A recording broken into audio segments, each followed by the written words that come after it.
जय मसीह। दोस्तों, आप सभी को इस वीडियो में प्रभु यीशु मसीह का नाम में स्वागत करता हूं।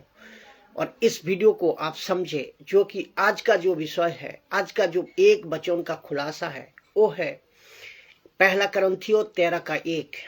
पहला करंथियों 13 का 1। इस वचन का खुलासा सही तरीके से समझना होगा, क्योंकि ये वचन अद्भुत एक बातें करती है, जो कई अक्सर सेवकों ने इसको अलग तरीके से पेश करता है, जो कि कोई कॉन्टेक्स्ट नहीं है, जो कि कोई सिद्धांत को एक वचन को उठाकर रखते हैं। ऐसा नहीं करना, इस वचन को सही तरह समझे।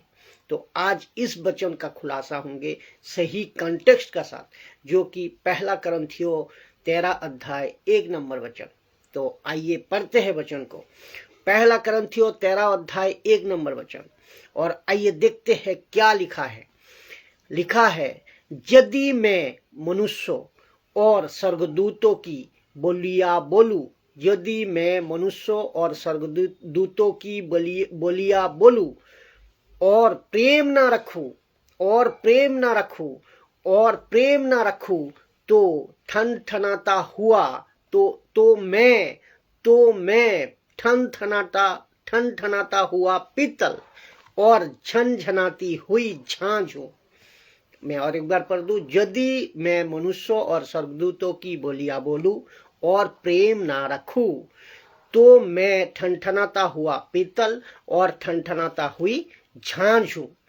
इंग्लिश में लिखा है, इफ आई स्पीक, यदि मैं बोलियां बोलूं, इफ आई स्पीक, यदि मैं बोलिया बोलूं, तो इफ आई स्पीक, इसका मतलब है ये वचन बहुत सारी लोग नहीं समझते हैं कि आउट ऑफ कॉन्टेक्स्ट में जाकर सिखाते हैं। तो खास करके अन्य भाषा के बारे में यदि उनसे पूछा जाए, उनसे कोई पूछे जो अन्य भाषा में बात करते हैं, यानी कि जिब्रिश जिसको मैं कहता हूं, तो जिब्रिश जिसका कोई अर्थ नहीं है, जिसको ना खुद समझता है जो कहता है, नो जो सुनता है वो भी नहीं समझता है, और जो खुद कहता है वो भी नहीं समझता है। ना कि जिब्रिश को बाइबल एक्सेप्ट करता है, ना कि बाइबल में जिब्रिश बोल को कोई भाषा नहीं है। इसको पहले क्लियर होगा। तो जो पेरितो के किताब में भाषा, जो अन्य भाषा, यानी कि पृथ्वी की भाषा जिसको कहते हैं ग्लोसा, उसको मैं सपोर्ट करता हूँ। हाँ, उस पर विश्वास भी करता हूँ कि वो भाषा हुई थी। लेकिन आजकल जो चल रही है, मैं उसकी बिल्कुल सपोर्ट नहीं हूँ, उल्टा उसको खंडन करता हूँ। क्यों? क्योंकि अब ये आपको समझना होगा, अब आपको ये समझना होगा कि परमेश्वर के दायरे में ये नहीं है। कौन सा? ये जिब्रिश, ये जो अन्य भाषा अभी जो आजकल चल रहा है, ये परमेश्वर का दायरा में नहीं है। तो सपोर्ट के लिए ये लोग इस वचन का सहारा लेते हैं। और मूर्ख लोग जो है, जिन्होंने कहते हैं, जिसको कह सकते हो आप अधूरा ज्ञान के सेवक, ये लोग कहते हैं कि लिखा है, देखो लिखा है स्वर्गदूतों की बलिया, और वहां से इसका सहारा लेते हैं और कहते हैं कि देखो लिखा है। लेकिन मैं चाहता हूं कि आज इस वचन का खुलासा, पहला करंथियों 13 अध्याय 1 नंबर वचन का खुलासा ठीक तरीके से हो, और मैं ये करूंगा। तो पहला करंथियों 13 अध्याय 1 नंबर वचन ठीक से खुलासा होना बहुत जरूरी है। तो सबसे पहले ऊपर का जो लाइन है, यदि, इसका मतलब है 50-50 चांस है। इफ आई स्पीक, यदि, तो इसका मतलब है ये पौलुस कह रहा है कि ऐसा हो भी सकता है और ऐसा नहीं भी हो सकता है। तो याद रखिएगा, कोई भी डॉक्ट्रिन या सिद्धांत अगर आप बनाना होता है, तो कम से कम 2 या 3 स्क्रिप्चर को जरूरत होती है। तो उसको प्रूव करने के लिए, तो उसके लिए सपोर्टेड वचन या स्क्रिप्चर जिसको कहते हैं, कम से कम 2 या 3 होना चाहिए। इसीलिए किसी को दोषी ठहराने के लिए 2 या 3 सबूत चाहिए, स्क्रिप्चर चाहिए, वचन चाहिए, सपोर्टेड वचन चाहिए, 2 या 3 गवाह होनी चाहिए, जरूरी है। ऐसे ही यहाँ पे अगर कोई भी सिद्धांत बनाना है उसको लेकर कम से कम 2 या 3 गवाह होना बहुत जरूरी है। तो एक वचन को उठाकर आप डॉक्ट्रिन नहीं बना सकते।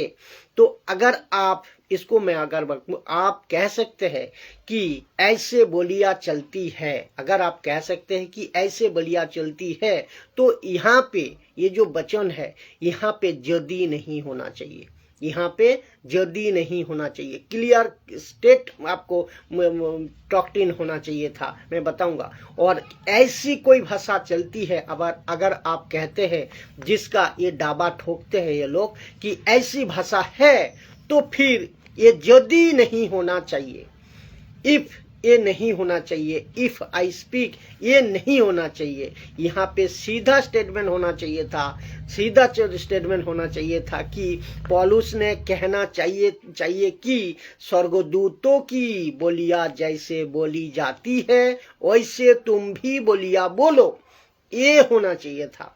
लेकिन ऐसा होना चाहिए था, लेकिन यहाँ पे ऐसा नहीं है, जदी लिखा है, यहाँ पे ऐसा नहीं है। फिर दूसरी बात ये है, ये sarcastic है, ये sarcastic है, इसको कहते हैं टोंट मारना, इसको कहते हैं टाना कसना, टाना मारना, बैंग कसना, इसकी चाल को पकड़ो। पौलुस यहाँ पे कह रहा है कि यदि मैं मनुष्यों और स्वर्गदूतों की बोलियां बोलूं और प्रेम ना रखूं, तो मैं ठनठनाता हुआ पीतल और झनझनाती हुई झांझ हूं। अरे भाई, आप तो इंसान है, ठनठनाती हुई पीतल कब हो गया? तो इसका मतलब ये स्टेटमेंट नहीं है, ये ताना मार रहा है। तो इसका मतलब ये ताना कस रहा है, कहता है कि मैं पीतल हूं, आप तो इंसान है, आप पीतल कैसे हो गया? तो और मैं झंझनाती हुई झांझ हूं, आप तो इंसान है ना, तो आप झांझ कैसे हो गया, कब से बन गया? तो इसका मतलब ये ताना मार रहा है, इसका मतलब ये व्यंग कस रहा है। तो आप तो इंसान हड्डी मांस के इंसान है, तो आपको ये समझना होगा। तो यहाँ पे पता चलती है कि इसकी बोली को पकड़िए, आप इसकी चाल को पकड़िए, बैंग को पकड़िए। कह रहा है कि स्वर्गदूतों की बोलियां बोलूं या मनुष्यों की बोलियां बोलूं, दोनों यहाँ पर है। तो प्रेम ना रखूं तो मैं क्या हूं? पीतल हूं और मैं झांझ हूं। तो इसका मतलब है यहाँ पे ताना मार रहा है, यहाँ पे बैंग कस रहा है। तो ये sarcastic है, जैसे हम लोग कभी कभी ताना मारते हैं, कहता है तू तो यार पक्के टाइम पे आने वाला इंसान है, आज कैसे देर हो गया? इसको मतलब क्या? उसको ताना मारा। तो ऐसा, तो यहाँ पे लिखा है यदि, तो इसका मतलब है, इसको समझना बहुत जरूरी है। तो स्वर्गदूतों की बोलियां, एक जो ट्रांसलेशन आती है, वो स्वर्गदूतों की बोलियां को जो ट्रांसलेशन आती है उसको मैसेंजर कहता है। तो स्वर्गदूतों की बोलियां, जो ये आपको समझाओ, स्वर्गदूतों की बोलियां, इसका मतलब क्या है? जो मरियम और जो जकरिया और जो एलिशिबा और ना जाने कितनों गडरियों को और संतों को स्वर्गदूत दर्शन देते थे, ओल्ड स्टेटमेंट में या न्यू स्टेटमेंट में, तो उनकी भाषा की जो बात, उनकी भाषा की बात कर रहा है, उनकी भाषा की बात कर रहा है, ना कि ऐसे कोई भाषा को अलग से, जिसको कहते हैं आजकल का फैशन लैंग्वेज, आजकल का पर्सनल लैंग्वेज या स्वर्गीय भाषा या हेवनली लैंग्वेज, ऐसे कोई भाषा का जिक्र यहाँ नहीं हो रहा है, नहीं किया है। तो मनुष्यों की बोलियां का साथ कनेक्ट किया है, यानी कि मनुष्यों की जो बातें करने का तरीका और स्वर्गदूतों की जो बातें करने का तरीका, उसको बोल रहा है यहाँ। तो और एक बात सुनिए और क्लियर हो जाता कि स्वर्गदूतों ने, वो चाहे ओल्ड स्टेटमेंट में हो, वो चाहे न्यू स्टेटमेंट में हो, उत्पत्ति से लेकर प्रकाशित वाक्य तक में जिससे स्वर्गदूत ने जिससे भी बातें किया है ना, वो पृथ्वी के भाषा से ही बातें किया है। तो स्वर्गदूतों की भाषा, उसका मतलब पृथ्वी की जो भाषा में बातें करने का तरीका और मनुष्यों की जो भाषा बातें करने की, इसकी बात हो रही है। तो वापस सुनिए, जब भी बात किया है, स्वर्गदूत ने बात किया है, वो पृथ्वी के भाषा से ही बात किया है। वो चाहे हिब्रू हो, वो चाहे ग्रीक हो, वो चाहे लैटिन हो, वो चाहे एरामिक हो, वो चाहे इंग्लिश हो सकती है। इवन आज का भी कोई अगर कोई भाषा हो, लोगों से स्वर्गदूत बातें करते हुए पृथ्वी में घटना घटती है, तो आप कौन सी भाषा की बात कर रहे हैं, ये बात आपको समझना होगा। तो इसका मतलब है वचन तोड़ मरोड़ कर, आउट ऑफ कंटेक्स्ट में, जिसको कहते हैं ट्विस्ट करके, मैनिपुलेट करके, ऐसा किसी वचन का सहारा लेकर आप जिसका कोई तथ्य नहीं होता, ऐसा कोई सिद्धांत को, ऐसा एक वचन को उठाकर आप नहीं कर सकते। तो जो इसीलिए तो पहला कुरिन्थियों 13 जो है कि वो समझना हो बहुत जरूरी है कि वो ये चीजें क्या है, ये बातें क्या है, कॉन्टेक्स्ट क्या है, उसको आपको समझ आप ये बात को समझ गए होंगे। लेकिन पहला कुरिन्थियों 13 तो ये इसका कॉन्टेक्स्ट है, यानी कि अर्थ है। तो इसका कॉन्टेक्स्ट यहाँ पे है इफ, यानी कि यदि मैं बात करूं, यदि मैं बोल सकूं, तो यहाँ 50-50 पूरा चांस है, 50-50 चांस है। पूरा निचोड़ इसका कहाँ है?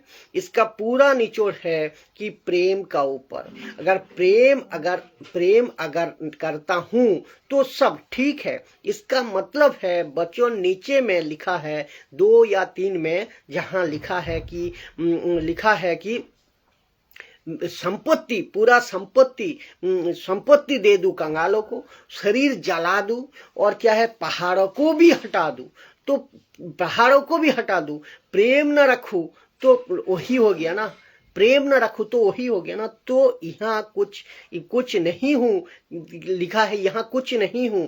तो वापस कहता हूं कि टोंट है, ये टोंट है, ताना मारना है। आप पहाड़ों को हटा दो, आप इस संपत्ति को पूरा कंगालों को दे दो, शरीर को जला दो, ये सब कुछ है, लेकिन अगर प्रेम ना हो तो ये सब कुछ नहीं है। तो इसका मतलब वापस है, ये ताना मार रहा है, ये व्यंग कस रहा है, ये ताना मारने की बातें है। ये इसको किसी भी प्रकार स्टेटमेंट आप नहीं बना सकते। इसको समझना बहुत जरूरी है। तो जो गलत तरीके से सिखाते हैं, बच्चों को नहीं समझते हैं, मैं समझता हूं कि इस वीडियो का द्वारा आपकी आत्मिक आंखें खोले, प्रभु ने आपकी बुद्धि दे कि आप ये वचन को सही तरह समझें, और हर एक वचन को, एक वचन को नहीं, हर एक वचन को सही खरी शिक्षा का साथ आप ले, जिसका द्वारा आपका आत्मिक उन्नति हो, आप खुद मजबूत होइए, दूसरे को मजबूत कराए। जय मसीह।